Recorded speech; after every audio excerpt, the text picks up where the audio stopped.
Hey y'all, what's up? Happy Thanksgiving. Even though it's tomorrow, but hey, it may be the day for you if you're looking at this today. But anyway, happy Thanksgiving to you and your family. It's been a long time since I've been here on my sofa. I've been in the car more recently, but finally got a chance to settle down at home. You already know what it is. Got the wine glass. But more importantly, I have my notes. So because I have my notes, you should have your notepad too. So go ahead, pull out your phone, get your sheet of paper, pencil, because I got 10 tips for you. And it's all regarding, is he the one? To all my single ladies, you know, men, if you're listening, I feel like this could apply to either men or women actually. So sit back, enjoy the video, take some good notes, because I really feel like I got some jewels to drop on y'all tonight. Because we cannot go into 2019 looking crazy. There's no more of this Jody and Tyrone and dating this one, that one. They playing games. We ain't got time for it. We're going to be able to identify if he is the one or not early on. So I got 10 steps for you tonight, or 10 tips rather. Like I said, take notes, write them down. So that way the next time you meet somebody, be like, let me pull my little notepad out and see what's really good. All right, you ready? Let's get it.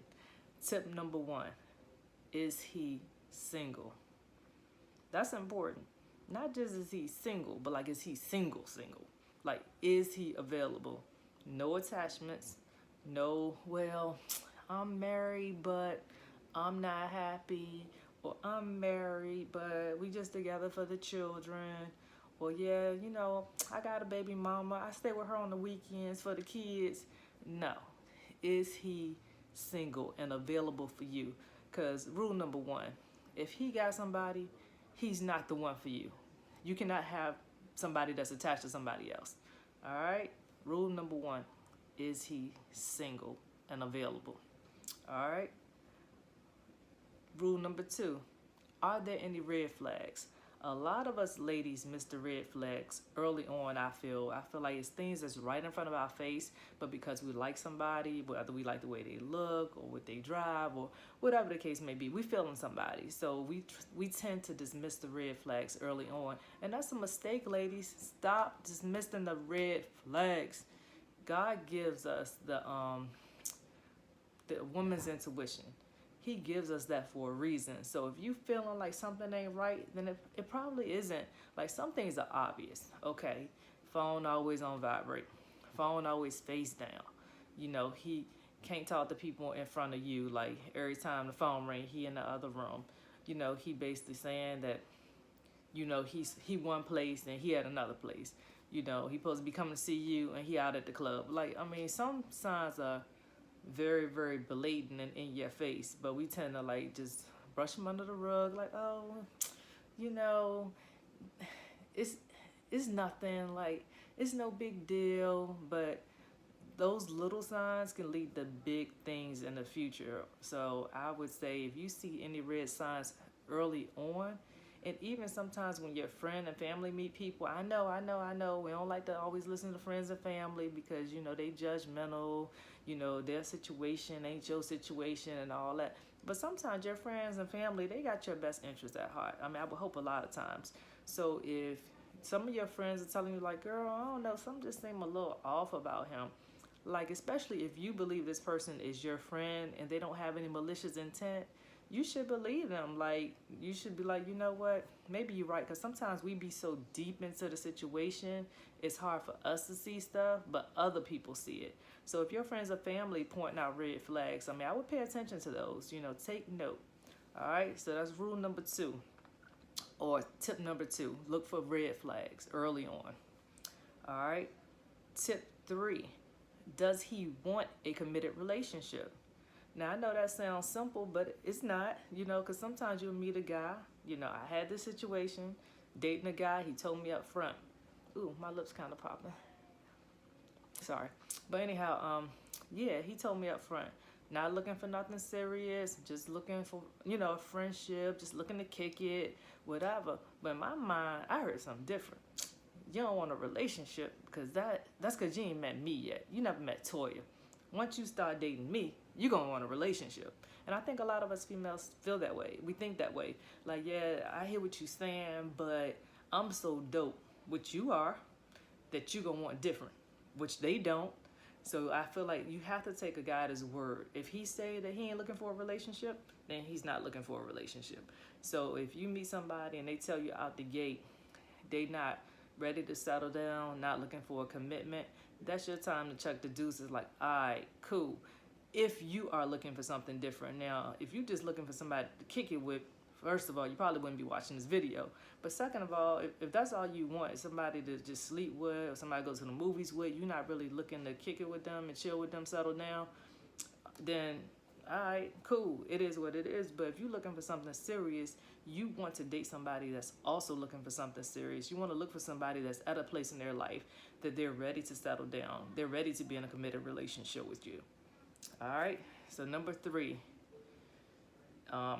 does he want a committed relationship? Number 4, does his actions and words line up?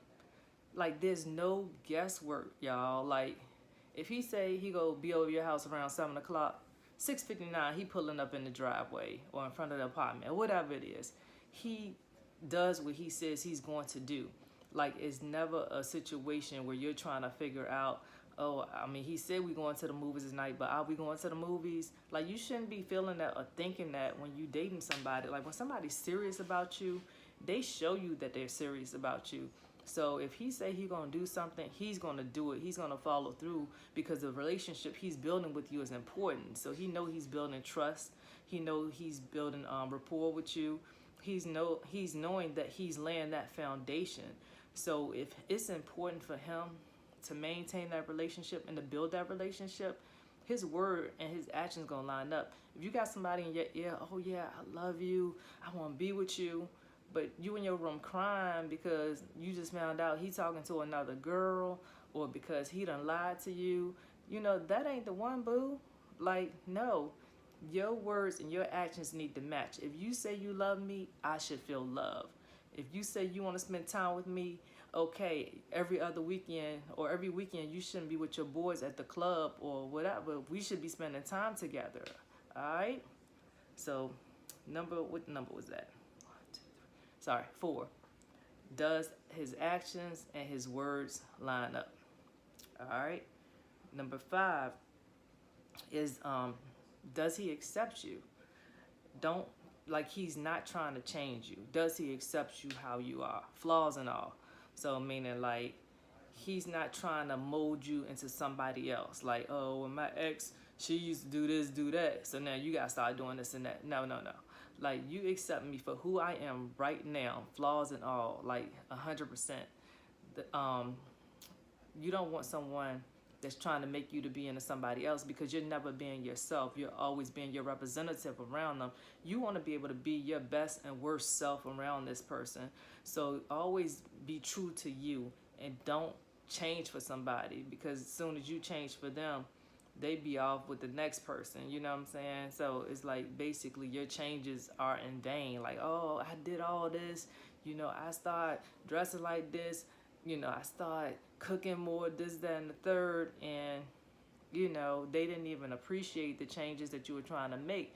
Now, when you actually are in a committed relationship, then that's different, because you're committed, you know what I'm saying? So you're trying to make the relationship work. So don't get that twisted. When you get to that place where you're in that relationship, then yeah, sometimes you do have to change. You have to sacrifice. You have to, you know, make certain accommodations or what have you. But when you're at the point that you're dating someone and you're getting to know someone, that person has to accept you how you are. All right? So does he accept you for you? Okay? Number 6. I should have numbered these. I got bullets. Should have numbered them. Is there more than just a physical connection? Now, a physical connection is important. Like, I'm not saying that it's not, but it has to be more than that, because anybody in this world can have a physical connection with each other. But do you have a mental, emotional, spiritual connection? You know, are you connected on other levels other than sex? Like, sex is, I don't know, I think in this day and age, sex is just so rampant, and like, it just happens between anybody. Like, it's nothing that's held valuable anymore. It's not held really to a high standard like it used to be back in the day.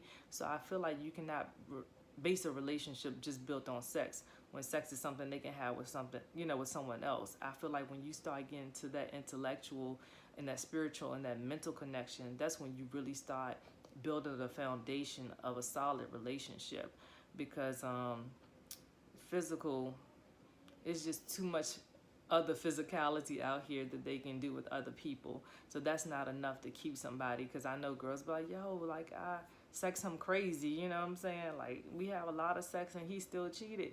That's because sex is not held at the same standard it used to be held at, I know some people are going to be looking at this, they're going to have their opinions, and hey, bring them on. I welcome that, We can debate, we can go back and forth. But that's my opinion, so I feel like you definitely have to have more than a physical connection. All right, number 7. Hold on, I need some wine, y'all. Throat getting a little dry.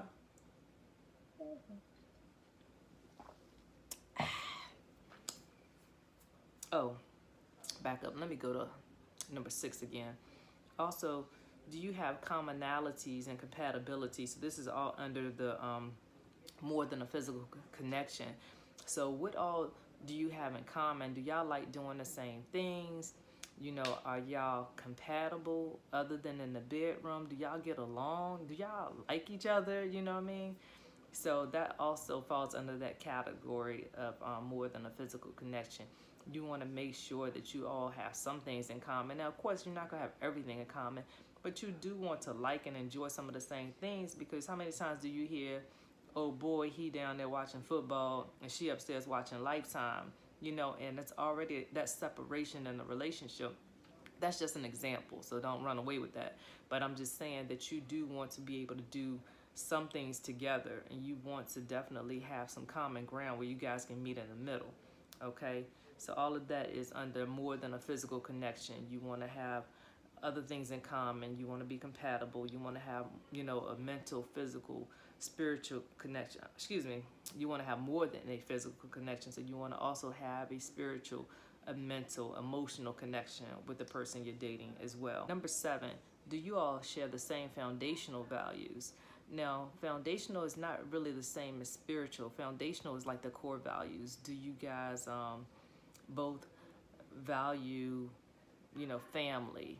Do you want children? Do you want to go to church? It could be spiritual, but not limited to spiritual. Do y'all both believe in God? You know what I'm saying? Do y'all believe in the institution of marriage? Those type of things. Like, because a lot of times people get in relationships or marriages and they realize they want 2 different things. So why even get that deep and involved in a relationship if you're not even on the same page up front? So these are things you need to talk about. You need to make sure that the things that are deal breakers for you, or the things that are must-haves, you have to make sure they're there or not there in the beginning of a relationship, even in the dating process. And I mean, I'm not trying to take the fun out of dating. I don't want you just going to these dating relationships with like your little checklist. But these are things you need to think about, because why? They'll come out 3-4 months down the road, 6 months, sometimes a year down the road. And it's things you could have learned this early on. It's things that'll end up severing the relationship anyway. So you should know these things up front before you invest your time and energy into somebody, especially somebody you're trying to build with. Because how many times do you date somebody just to find out they ain't really with it? They not on the same page as you. And you're like, wow, wish I would have realized that several months ago. So why not know up front if y'all even compatible, if y'all even, do you guys have the same foundational values? So, number 7, do you share the same foundational values? Number 8, does he bring out the best in you? Like, are you a better person because you're with him, or is it a very toxic, dysfunctional relationship? We've all had those. You with somebody, you fighting, you fussing, you screaming, and that may not even be your typical personality, but sometimes when you're around this person, they push all the right buttons that bring out the worst in you. And wrong answer. You have to make sure that they bring out your very best. When you're with this person, you rise higher. You know, they challenge you, they encourage you, they support you. Like, they just make you a better person. Like, you're better because they're in your life. They're not bringing you down. They don't take away from you. You don't want to be with somebody that's making you all out of sorts, making you act crazy. You know what I'm saying? You want to be with somebody that's like, wow, like, you know, because of him, I want to go back to school, or, you know, because of my relationship, like, I feel like I'm a better person, like, I'm a better mom now because of this person, you know. Not like, okay, now since I'm with him, I'm crying every night, you know, I'm angry with the world, I'm bitter. Like, you don't want to be with somebody that brings out negative qualities in you. So that's number 8. Does he bring out the best in you? Number 9, do you genuinely believe that he's the one? Like, we all been through BS before. We all been through the dudes that you knew. Like, you knew after a couple of weeks of dating that dude, like, nah, he ain't it. You know what I'm saying? So what do you really believe? Like, in your heart of hearts, going back to women's intuition, what do you believe? Do you really feel like this guy's the one? Because a lot of times, to be honest with you, when he's the one, you know. You don't even have to question it. You know, even though I'm giving tips and guidelines, I really feel like as women, we tend to know if this person is the real deal or not, because you've been through so much before. You can recognize BS quick. You know, when you see it, it don't really take a rocket scientist to know, like, all right, nah, he ain't the one. So go with your gut in this instance. Like, what do you feel? Do you feel that this person is the one? I mean, for me, honestly, after dating my husband for like a month, I knew it, because it was so different than anything else I had ever experienced with the guy. When it came to dating, you know, it's just like we was on the phone for like 4 and 5 hours a night on FaceTime, because we had a long distance relationship. Like, we just talked every night. It's like we could not get enough of each other's time, you know, just wanting to be around each other. Like, we would see each other every weekend. You know, he'll come up, he'll come down, I'll go up. You know, it was just like, I never had to really think if this guy's into me or not. Like, it just felt right, you know. Like, when he was with me, he made me feel like it was all about me. And I didn't feel like it was a line. I didn't feel like he was like shooting game. You know, he was very honest and upfront. So I knew early on that my husband was the one. After a month of dating, like, it was easy for me to know, because I'd been through so much in other relationships, and he was so different, and he made me feel different. And I could just tell, I could sense it. Like, so I didn't have to really ask nobody, like, you know, what you think. Like, you know, I mean, of course we all tend to do that and value other people's opinions, but honestly, even without them telling me, I knew he was it. You know, I could just tell that he was the one. So if you have that knowing, that's a good indication that he may be. So go with your gut. Trust yourself, you know. Instead of listening to everybody else, trust what you think and what you feel. Go with that instinct. And finally, number 10, and this is a big one. Do you love or like him for who he is right now, or do you like the potential of what he could be and what he could become? A lot of us do this. It's like, oh, but he has so much potential. Like, I can see him doing this and being that. But boo, is he? Like, you don't want to get with somebody based on the potential of what they could be, because that potential could never manifest. And I know it's like a sad, hard truth, but it is. Like, it could never happen. Like, he could potentially be a better person. He could be a good father. But if they're not doing it right now, it's like 9 times out of 10, they probably won't. And if they do it, if they do live up to your potential, it's probably going to be a while. Do you have the time or patience to wait for that person to become who you think they could be? No. I mean, I don't think you do, but maybe you want to waste 10, 15 years of your life trying to figure it out. But no, when you dating, don't date potential. Date with what you're working with right there. Marry with who you have in front of you. So if you cannot accept the person where they are today, that is not the person for you, because ultimately you're just dating what you think a person could become. So you're dating somebody now based on what you think they could be 5 years from now, which doesn't make sense. So you need to date based on what's in front of you. Date what's on being presented. Date based on what's being presented to you at this current time. All right, ladies. Well, that's a wrap for me. Those are my 10 tips. I hope they help. I know they helped me to get to the point where I am. If you have any comments, questions, if you just want to make any suggestions, whatever, please drop a comment below. Make sure you like my video and tune in for the next one. If you haven't already, please subscribe to my channel. All right, y'all. Salute.